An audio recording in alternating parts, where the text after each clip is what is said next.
Hello everyone, welcome back to my YouTube channel Wajid classes. So my dear students, आज हम सीखने वाले हैं कुछ इस तरह के वर्ड्स कि हम ऐसे वर्ड्स को इंग्लिश में कैसे बोलेंगे। सो गाइज, आज की हमारी वीडियो रहने वाली है कि हम कुछ इस तरह के जो शब्द हैं उनको इंग्लिश में कैसे बोलेंगे।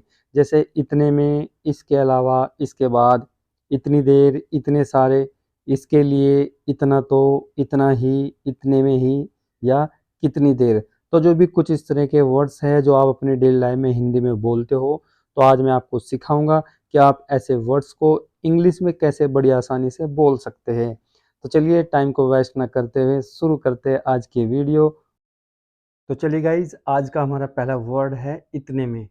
तो इतने में को इंग्लिश में आप बोलेंगे मीनवाइल। क्या बोलोगे आप? मीनवाइल। इसका मतलब होता है इतने में। जैसे मैं कहता हूँ कि इतने में पापा आ गए, तो आप इसको ऐसे बोलेंगे मीनवाइल फादर केम, कि इतने में पापा आ गए। ठीक है।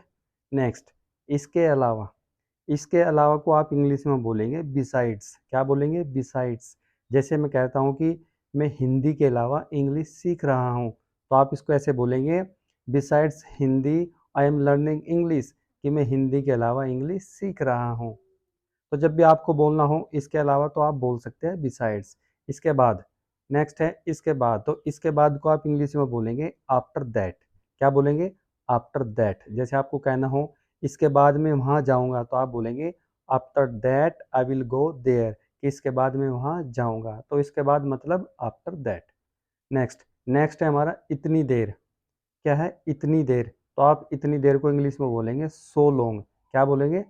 So long. जैसे आपको कहना हो इतनी देर तुम कहाँ थे, इतनी देर तुम कहाँ थे, तो आप बोलेंगे where were you so long, where were you so long, कि इतनी देर तुम कहाँ थे। ठीक है।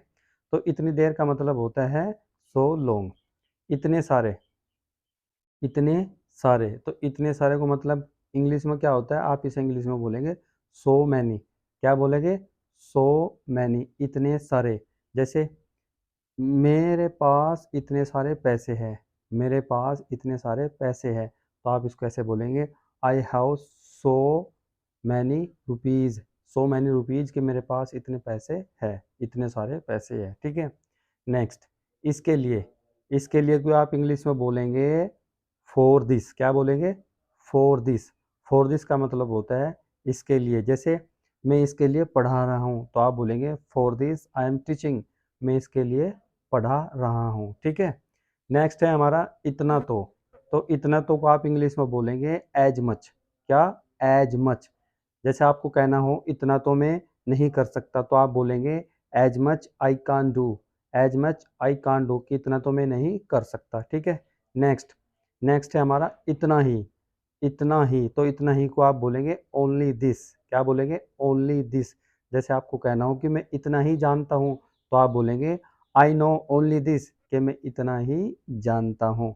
नेक्स्ट नेक्स्ट है हमारा इतने में ही। इतने में ही।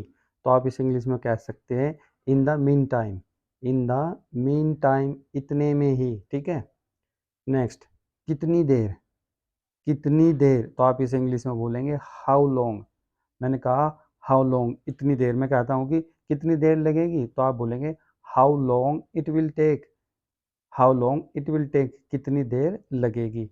तो गाइज, आज हमने सीखे कुछ इस तरह के हिंदी वर्ड्स कि आप इन्हें आप इंग्लिश में कैसे बोल सकते हैं। बहुत आसान है, बस आपने करना क्या है, इनको इंग्लिश में बार बार बोल के प्रैक्टिस करनी है।